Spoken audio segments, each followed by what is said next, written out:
The 20th century was a consortment of human misery, world wars, famines, genocides, authoritarian regimes.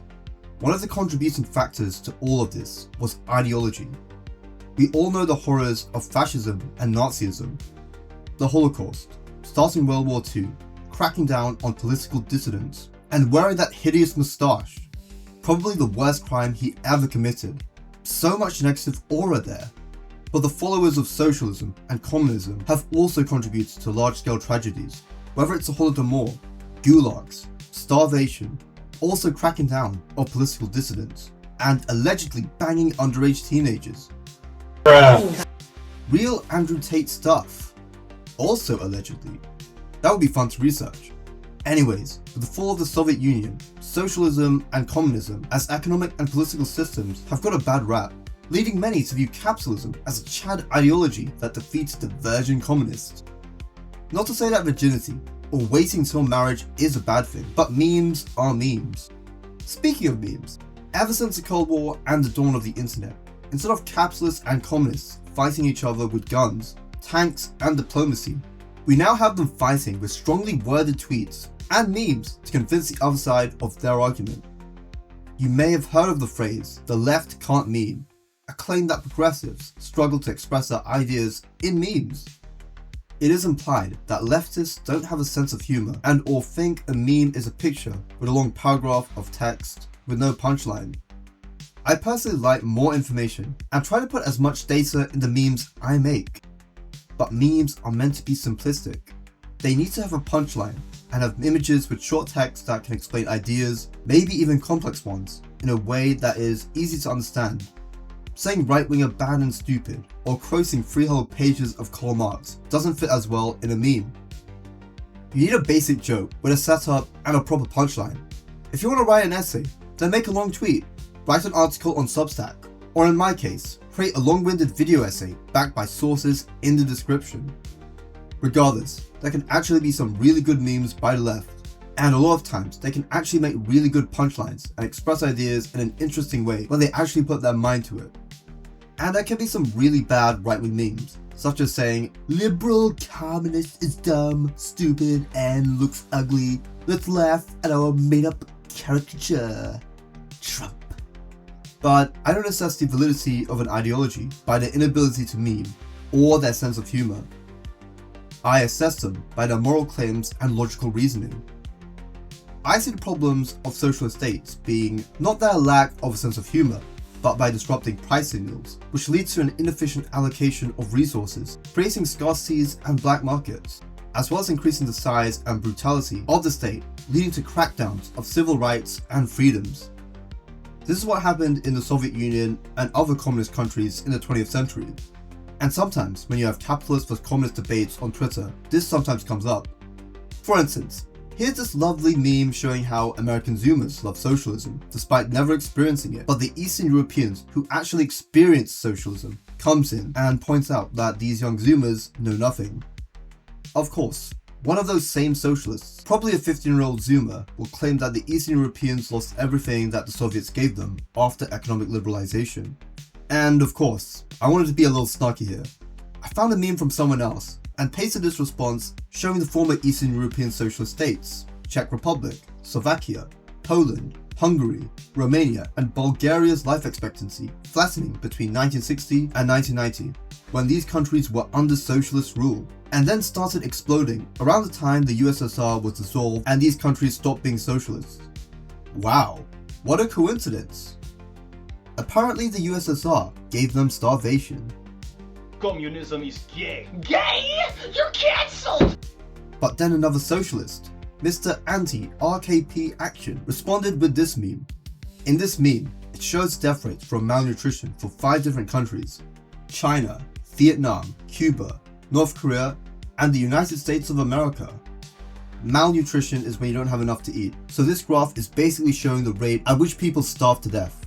China, Vietnam, Cuba, and North Korea have each been under a form of a socialist or quasi-socialist economy for decades. And what's interesting is that the US had the highest death from malnutrition rate in the past few years, even eclipsing North Korea. In other words, The meme claims that capitalist America has more people dying from starvation than socialist countries like China, Vietnam, Cuba, and even North Korea, and hence that socialist countries are better than capitalist ones like the US because they are more likely to feed the poor and stop them from starving to death. I got confused by this meme. I mean, America has a higher starvation rate than North Korea. Then I realized this. Maybe malnutrition counts not just undernutrition from a lack of food, but also dying from obesity from too much food. And this is America, the land of rich fat cats and plus size models. As the saying goes, lardos die all the time. The graph was generated by Our World in Data, so I checked there. The Our World in Data site's malnutrition article actually mentioned obesity as one factor in their malnutrition definition. So I decided to check other deaths from malnutrition in the World Population Review.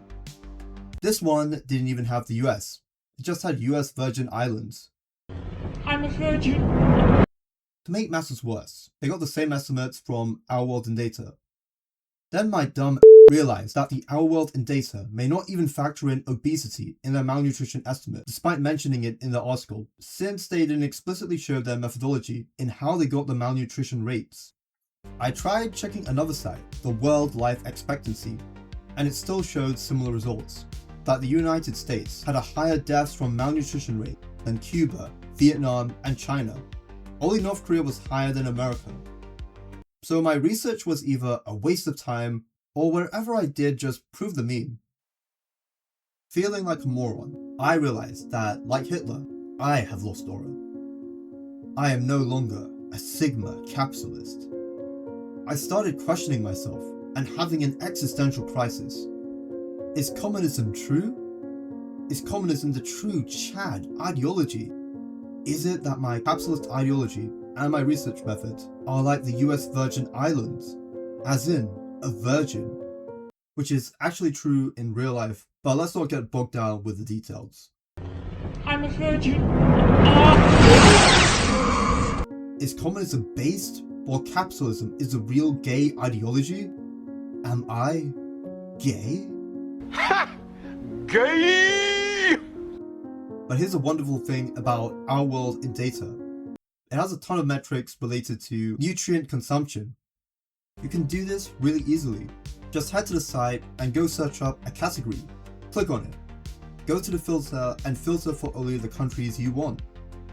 I looked for only the countries America, Cuba, Vietnam, China, and North Korea. First, I checked the share of children that were stunted. You see, if you don't get enough food or malnutrition, then a child's growth or height is limited. And color me surprised, but America consistently had the lowest rates out of all 5 countries, including China, from the 90s up to around 2017. In addition, I checked the graph for the share of people who are undernourished for these 5 countries, and America tied with Cuba and China after 2010 and had a lower undernourishment rate than Vietnam and North Korea. So America had the lowest rate of children being stunted due to poor nutrition and the lowest undernourishment rate. That seems to contradict the graph we saw earlier, with the US having the highest rate of deaths from malnutrition. Why is there such a discrepancy? Shouldn't America having a high death rate from malnutrition mean that they should have a high undernourishment rate or stunting rate, since the latter two are based on a lack of decent nutrition? Interesting. I hope you're enjoying the video so far. If you are, please give a like and comment anything you want. Maybe something like communists can't meme, or send me another meme to debunk. I'm also trying something new with my audio, so I would love to know what you guys think of my audio quality. But then I checked who may have originally posted this meme, and calling me surprised, but there was a Twitter fact check talking about how the US changed the definition of malnutrition, but the source was a tweet. So I thought I would actually do the effort of researching this. My disappointment is immeasurable, and my day is ruined. When looking at this Washington Post article, I found that malnutrition is actually one of the fastest growing causes of death in America, according to death certificate data. In 2014, there was a large spike in death certificates, where malnutrition was the leading cause within the US. The American Society for Parental and Enteral Nutrition, or ASPEN, has theorized that they have been better at identifying malnutrition than before. What's interesting is that Americans aged 85 or older die from malnutrition at around 6 times the rest of the population. So old people are most at risk from malnutrition. Interesting. Interesting. Is it because they are so poor that they are unable to afford basic food, so are forced to starve, leading to higher deaths from malnutrition? Food insecurity is a lack of access or limited availability of nutritionally adequate food. This can include skipping meals or being worried about your food supply. Food insecurity amongst older Americans from 2011 to 2023 increased by 5%. Now, this is a concern, but the weird thing is that the malnutrition deaths increased by 746% in the same period. You heard that right, 746%. That's a pretty big jump, so lack of access to food can't explain the dramatic rise in malnutrition deaths in America. So what does? In 2010, researchers collected evidence that a lack of nutrition was a massive risk factor, as malnourished people spent longer in the hospital, had more emergency visits, and needed more healthcare. But it was hard for doctors to diagnose it separately. In 2012, ASPEN and the Nutrition Academy released a consensus statement on characteristics recommended for the identification and documentation of adult malnutrition. ASPEN and similar organizations went all out to ensure that this statement caused physicians to be aware that they need to diagnose malnutrition more often. ASPEN and similar organizations taught clinicians all over the country to diagnose malnutrition by looking at not just weight loss, but also muscle loss of fat under the skin pads, fluid retention, and simply not eating enough. So there were more ways to diagnose malnutrition now. This makes sense, as in 2010, 3% were diagnosed with malnutrition. In 2018, 9% were diagnosed with malnutrition. There were also a lot of incentives to diagnose people with malnutrition as well. For example, hospitals have incentives to diagnose more because of their mortality rate numbers. The mortality rate is how many people actually died compared with how many people are predicted to die. For example, there are 2 hospitals that both have 100 cancer patients. In Hospital A, 20 of those cancer patients die, while in Hospital B, 40 of the cancer patients die. So Hospital A has a mortality rate of 20%, while Hospital B has a mortality rate of 40%. Which hospital do you think cancer patients are more likely to choose in hopes of curing their cancer? Obviously Hospital A, assuming you can do basic math, because you are more likely to survive in Hospital A. As you can see, a hospital looks better than other hospitals if it has a higher mortality rate. You know, having a higher chance of living for a given illness. If a patient is diagnosed with more illnesses or health problems, this will increase the predicted number of people to die. So when more patients are diagnosed with malnutrition, the hospital deaths are predicted to be higher. So hospitals are less likely to be penalized for higher deaths. So this incentivizes hospitals to diagnose more patients with malnutrition. Furthermore, patients can only be enrolled in hospices if they are expected to die within 6 months and not pursuing life-saving treatments. They have to routinely test that the patient's health is approaching death. To show evidence, they assess different aspects of nutrition, like arm circumference. This demonstrates decline of health, which can make you eligible for hospice services. Moreover, another reason for the rise in malnutrition deaths is that people who are terminally ill, like cancer patients, may eat less because they don't feel like it. They may have lost their appetite due to the depression coming from suffering a fatal illness. For instance, an 85-year-old woman had mild dementia, gets a urinary tract infection every once in a while, and has mild diabetes. Doing the sport. All of these things aren't explicitly killing her. The most objective thing that can be said is that she is losing weight. Someone like this woman will end up with a diagnosis of malnutrition on her death certificate because none of her other health problems killed her. She didn't die because of a lack of access to food. Weight loss and loss of appetite are one of the common pathways to death as the body shuts down.